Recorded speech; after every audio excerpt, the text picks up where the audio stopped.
शुरू अल्लाह के नाम से जो बड़ा मेहरबान और नहायत रहम करने वाला है। अस्सलाम वालेकुम। आज हम बना रहे हैं कुल्फ़े का साग जो कि बेपनाह फ़ायदा रखता है। ये गर्मियों में बहुत ही ज़्यादा ज़बरदस्त है। पानी इसमें भरपूर होता है। ये जैसे कि खीरा, ककड़ी और लीमू वगैरह का इस्तेमाल हम गर्मियों में ज़्यादा करते हैं, इसलिए इसी तरह सब्ज़ी में कुल्फ़े का साग का इस्तेमाल ज़्यादा करना चाहिए। इसमें बहुत ज़्यादा पानी होता है, विटामिन ए, सी होता है। ये स्किन के लिए, दिल के लिए और बहुत सारी बीमारियों में बहुत ज़्यादा फ़ायदेमंद होता है। तो इसे ज़रूर पकाना चाहिए गर्मियों में। अगर आप चाहते हैं आपको गर्मी कम लगे, या आप बाहर काम करते हो या किचन में काम करते हो तो आपको गर्मी बहुत ज़्यादा लगती है, पसीने बहुत ज़्यादा आते हैं, तो आप कुल्फ़े का साग बनाएं और इसे खाएं। ये बेपनाह फ़ायदा रखता है। ये बहुत ज़्यादा फ़ायदेमंद है। इसका इस्तेमाल सब्जियों में लाजमी करें, अपनी फैमिली के लिए, अपने बच्चों की सेहत के लिए। तो ज़बरदस्त आज हम कुल्फ़े की साग की रेसिपी शुरू करते हैं। बिस्मिल्लाहिर्रहमानिर्रहीम। यहाँ हमने कुल्फ़े का साग ले लिया है 2 गुत्थी। ये गुत्थी की सूरत में मिलता है। और कुल्फ़े का साग जो होता है देखने में ये बिल्कुल मेथी जैसा लगता है। जो सर्दियों में मेथी आती है बिल्कुल वैसा ही लगता है, लेकिन मेथी के पत्ते पतले और इसके पत्ते मोटे और पानी से भरपूर भरे होते हैं। इसमें नमकियात बहुत ज़्यादा होता है, जो कि हमारे पसीने वगैरह, गर्मियों में पसीना आता है, नमकियात हमारे जिस्म से निकलती है। तो कुल्फ़े साग का इस्तेमाल करें। ये आपके जिस्म की जो कमी है, नमकियात की कमी है, विटामिन ए, सी की कमी है, उसे पूरा करेगा। तो इस तरीके से इसे हम पकाएंगे, बहुत ही ज़बरदस्त तरीके से पकाएंगे, बहुत कम मसालों के साथ, ताकि इसकी हम तमाम तर ग़िज़ाइयत भी ले सकें, इसके फ़ायदे भी उठा सकें और इससे टेस्टी और जायकेदार भी बना सके। इसमें जो एक्स्ट्रा ये घास फूस है इसे हम निकाल देंगे और इसे ज़ाया कर देंगे। सिर्फ हम लेंगे कुल्फ़े का साग इस तरीके से तोड़ेंगे जो इसकी नरम और मुलायम डंडियाँ हैं। वैसे तो इसकी पूरी डंडियाँ ही नरम और मुलायम होती है, सख्त नहीं होती, बहुत नरम साग होता है। पत्ता अगर आप इसका दबाएं तो पत्ते से भी पानी निकलेगा, और डंडी दबाएं तो उससे भी पानी निकलेगा। और पानी भी इसका लेसदार होता है, जो इसका अपना पानी निकलता है वो लेसदार होता है। तो इस तरीके से थोड़ी थोड़ी डंडियों के साथ इसे हम हाथों से ही तोड़कर साफ़ कर लेंगे। जो ख़राब डंडियां हैं इसे हम ज़ाया कर देंगे। जो साफ़ पत्ते वाला साग है थोड़ी थोड़ी डंडियों के साथ वो हम रख लेंगे और इसे हम पकाएंगे। पहले हम इसकी कटिंग कर लेंगे पकाने से पहले, जैसे कि हम साग या पालक की कटिंग करते हैं, बिल्कुल इसी तरीके से इसे छोटा छोटा काट लेंगे। जितना कटता है आपसे छोटा उतना आप काट लें। बेहतर है कटिंग बोर्ड पर रखकर काटें, इससे अच्छी से कटिंग होगी और बहुत ही जल्दी कटिंग हो जाएगी। मुट्ठी में पकड़कर छुरी की मदद से कुछ इस तरीके से काटेंगे तो बहुत ही आसानी के साथ कुल्फ़े का साग कटिंग हो जाएगा। इसे हम पकाएंगे पालक के साथ, बहुत ही जायकेदार और मज़ेदार बनता है। आप ये साग खाओगे तो आपको सरसों का साग याद आ जाएगा, ये इतना जायकेदार बनता है। तो इसी तरीके से हम तमाम कुल्फ़ा साग की कटिंग करेंगे और इसे हम पालक के साथ पकाएंगे। 2 कुल्फ़ा साग की 2 गुत्थी ले लेंगे और पालक की 1 गुत्थी ले लेंगे। पहले हम साग की कटिंग कर लेंगे। पालक इस टाइम नहीं है मेरे पास, पालक मैंने मंगवाया है, इतनी देर में मैं साग की कटिंग कर लूँगी। अच्छा, ये दोनों चीज़ें काटने के बाद इसे हम अच्छे से खुले से पानी में धोएंगे। कोई बड़ा सा बर्तन लेकर उसमें ज़्यादा सा पानी डालकर और ये डालकर हल्के हल्के हाथों से इसे हल्का सा मिक्स करेंगे पानी में, ताकि इसकी जो मिट्टी है वो नीचे बैठ जाए और साग ऊपर आ जाए। तो हल्के हाथों से साग हम पानी से निकालेंगे। इसी तरीके से 2 से 3 मरतबा साग धोएंगे। साग के साथ ही हम पालक धोएंगे ताकि दोनों की मिट्टी निकल जाए। तो ये पालक भी आ चुका है मेरा, माशाल्लाह। पालक आप देखें बिल्कुल फ्रेश पालक है और बिल्कुल ताज़ा पालक। अभी मतलब गर्मियां हैं लेकिन पालक जो है 12 महीने ही तक चलता है। तो साग अगर कुल्फ़ा साग गर्मियों में आ रहा है तो पालक भी साथ आ रहा है, और तो आप पालक के साथ बनाएं कुल्फ़ा साग, क्या ही जायकेदार बनेगा। तो इसमें बहुत बहुत ही कम जो डंडियाँ हैं वो ज़ाया होंगी। और अच्छा पालक है तो हम पालक अच्छे से साफ़ कर लेंगे, फिर भी इसमें देख लेंगे कोई कचरा एक्स्ट्रा घास फूस वगैरह ना हो, वो हम ज़ाया कर देंगे। तमाम पालक अच्छे से साफ़ करने के बाद इसकी डंडियाँ मैंने आधी ज़ाया कर दी हैं और आधी डंडियों के साथ इसे मैं काट लूँगी। और पालक भी आपको पता बहुत जल्दी पक जाता है, इसी तरीके से कुल्फ़े का साग भी बहुत ही जल्दी और बहुत कम टाइम में बन जाता है। दोनों चीज़ों को पहले मैं इकट्ठा करूँगी और इसे मैं अच्छे से धो लूँगी 2 से 3 मरतबा पानी में। उसके बाद हम ले लेंगे एक अदद कढ़ाई में मैंने 2 गिलास पानी डालकर रख दिया है गर्म होने के लिए, क्योंकि साग हमारे पास थोड़ा ज़्यादा हो चुका है। कढ़ाई के लिहाज से तो हमने पानी गर्म रख दिया है और पानी के अंदर हम साग डालेंगे, ताकि जैसे ही साग डालें तो ये थोड़ा सा नीचे हो जाए। साग आपको पता है कच्चा हो थोड़ा फूला होता है। तो पानी ये देखें गर्म हो चुका है, तो बस इसमें तमाम पालक और कुल्फ़े का साग हम हाथों से इस तरीके से डाल देंगे। ज़बरदस्त सेहत और जायके से भरपूर कुल्फ़ा साग यहाँ हम तैयार कर रहे हैं। इतनी देर में अगर आप लोगों को मेरी वीडियो पसंद आए तो एक प्यारा सा लाइक कर लें, और चैनल पर न्यू है तो सब्सक्राइब कर लें, और वीडियो अपनी फैमिली और फ्रेंड के साथ ज़रूर शेयर करें, क्योंकि इस मज़ेदार सेहतमंद सब्ज़ी से हर कोई फ़ायदा उठा सके। और ये बहुत ही ज़बरदस्त रेसिपी है, इसी तरीके से बनाएं, आपको बहुत ही मज़ा आएगा खाने में। तो साथ ही हम इसमें बहुत ही कम मसालों का इस्तेमाल करेंगे, और सिर्फ लाल मिर्च, नमक और हरी मिर्चें। हरी मिर्चें यहाँ मैंने ले ली है तकरीबन 12 से 15 अदद हरी मिर्चें ले ली हैं, छोटी मिर्चें हैं और तेज़ मिर्चें हैं।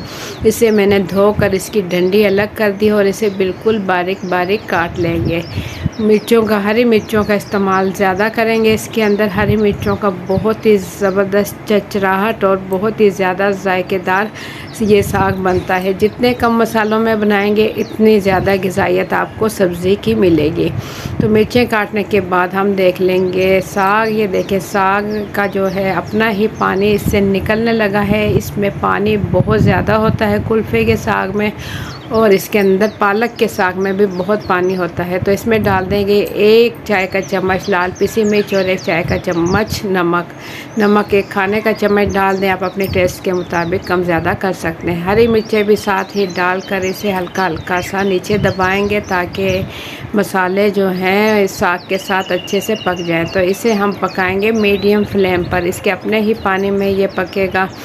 और इतनी देर में साग पकेगा तो हम ले लेंगे बेसन। 2 खाने के चमचे हमने बेसन लिया और इसे हम भून लेंगे चूल्हे पर हल्की आंच पर इसे भून लेंगे, ताकि जो बेसन का कच्चापन है वो ख़त्म हो जाए।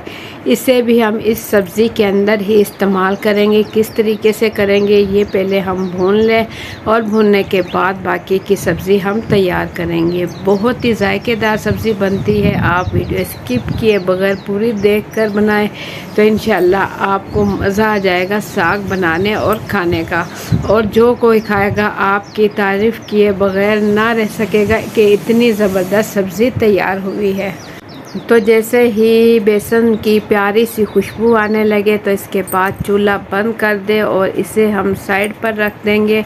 और इसके बाद हम देख लेंगे अपना साग। उससे पहले हम ले लेंगे लहसुन की 8 से 10 जवें। यहाँ मैंने देसी लहसुन ले लिया है। अगर आपके पास देसी लहसुन नहीं है तो आप दूसरा लहसुन का भी इस्तेमाल कर सकते हैं। तो देसी लहसुन की जवें छोटी और थोड़ी तेज़ होती है, तो 8 से 10 जवें ले लेंगे और इसे बिल्कुल छोटा छोटा काट लेंगे। जो दूसरा लहसुन होता है वो थोड़ा मोटा होता है, तो वो उसकी आप 3 से 4 जवें ले सकते हैं। इसे बिल्कुल बारीक बारीक चॉप कर लेंगे। इसके बाद हम देख लेंगे साग, और साग में बिल्कुल हल्का हल्का सा पानी रह गया है और तकरीबन ये पक चुका है। तो बस इसमें डाल देंगे ये बेसन जो हमने भुना था। ये थोड़े से 1 कप पानी में अच्छा सा मिक्स करेंगे और इस साग के अंदर डाल देंगे। इस साग के अंदर बेसन का इस्तेमाल इसलिए किया जाता है ताकि जो ये साग बनाए थोड़ा सा चिपका हुआ, थोड़ा सा लेसदार, तो ये वैसे ही होता है, लेकिन ये जायके के लिहाज से भी अच्छा बने और बहुत ही देखने में भी ज़बरदस्त लगे। अगर आपके पास बेसन नहीं है तो कोई नहीं मसला, आप बेसन की जगह आटा भी ले सकते हैं। आटा हल्का सा भूनें और पानी में मिक्स कर साग के अंदर डाल दें। तो पानी में मिक्स करने से ये होगा कि इसके अंदर गुठलियाँ नहीं बनेंगी। डायरेक्ट डालेंगे तो गुठलियाँ बनने का डर है। तो पानी में मिक्स करने के बाद इसे हमने हल्का सा घोट लिया और इसके बाद हमने यहाँ ले लिया है 1 कप दही। 1 कप दही इसके अंदर डाल देंगे और दही में आपको पता बहुत ज़्यादा ग़िज़ाइयत और कैल्शियम से भरपूर होता है दही। तो इसके अंदर ना हमने प्याज और ना ही टमाटर का इस्तेमाल किया, सिर्फ दही का इस्तेमाल करेंगे। इससे बहुत ही ज़बरदस्त जायका बनेगा और बहुत ज़्यादा फ़ायदे रखता है ये दही और ये साग। यानी अब दही डालने से साग के जो फ़ायदे हैं वो डबल हो चुके हैं। ये बहुत ज़्यादा फ़ायदेमंद साग हो चुका है। गर्मियों में दही भी ठंडा और इसके साथ कुल्फ़ा साग भी ठंडा। तो ये आपके जिस्म में एक ऐसी ताकत और ऐसी ठंडक भर देगा कि आपको किचन में खड़े होकर भी गर्मी नहीं लगेगी अगर आप इस साग का इस्तेमाल करते रहे तो। और बच्चे जब स्कूल जाते हैं तो कितनी गर्मी और बाहर जाना बहुत ही मुश्किल लगता है गर्मियों में, तो आप इस सब्ज़ी का इस्तेमाल ज़रूर करें। ये खाने में भी मज़ेदार और ग़िज़ाइयत के लिहाज से भी बहुत ही ज़बरदस्त है। तो ढक्कन ढक कर साग हमने छोड़ दिया हल्का सा घोटने के बाद। अब सरसों का तेल हमने ले लिया है आधा कप और इसे चूल्हे पर रख दिया है और इसे हल्का सा गर्म होने देंगे। जब ये हल्का सा गर्म हो जाए तो इसके बाद हम डाल देंगे इसके अंदर लहसुन, क्योंकि ज़्यादा गर्म होगा तो तेल उछलना शुरू कर देगा। ये सरसों का तेल है, थोड़ा हल्का गर्म हो तभी इसके अंदर लहसुन डाल दें और ये बहुत जल्दी गर्म हो जाता है।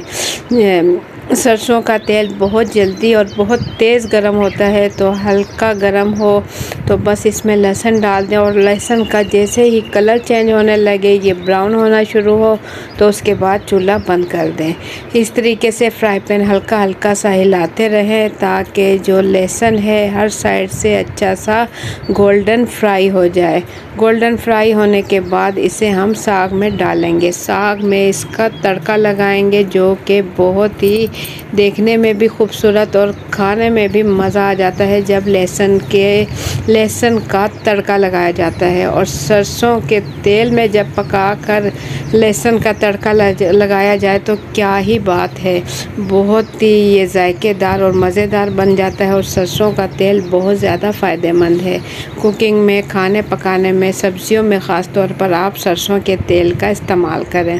तो साग के अंदर हमने डाल दिया लहसुन का तड़का, लगा दिया है सरसों के तेल के साथ और बहुत ही ज़बरदस्त साग यहाँ बिल्कुल रेडी हो चुका है। तो प्लेट में देखें निकाल कर, क्या बात है, माशाल्लाह, अल्लाह की शान, बहुत ही ज़बरदस्त। सर्दियों में तो हम साग खाते हैं, अब गर्मियों में भी खाएं। कुल्फ़े का साग बहुत ज़बरदस्त, बहुत ज़्यादा ताकत और बहुत ज़्यादा ग़िज़ाइयत और बहुत ज़्यादा जायकेदार साग यहाँ बिल्कुल रेडी हो चुका है। इसे आप चावलों के साथ भी खा सकते हैं, नान के साथ, रोटी के साथ और पराठे के साथ, तो बहुत ही ज़्यादा मज़ेदार लगता है। तो ज़बरदस्त साग हमारा बिल्कुल रेडी हो चुका है। एक मरतबा ज़रूर ट्राई करें। ट्राई करने के बाद अपना फ़ीडबैक ज़रूर दें कि आप लोगों को कुल्फ़ा साग कैसा लगा। तो मुझे दें इजाज़त, उससे पहले चैनल पर न्यू है तो सब्सक्राइब कर लें। वीडियो पसंद आए तो एक प्यारा सा लाइक और एक प्यारा सा कमेंट कर दें और वीडियो अपनी फैमिली और फ्रेंड के साथ भी शेयर करें ताकि हर कोई इस साग के फ़ायदे उठा सके। तो मुझे दें इजाज़त, अपना बहुत सा ख्याल रखें, दुआओं में याद रखें। अल्लाह हाफ़िज़।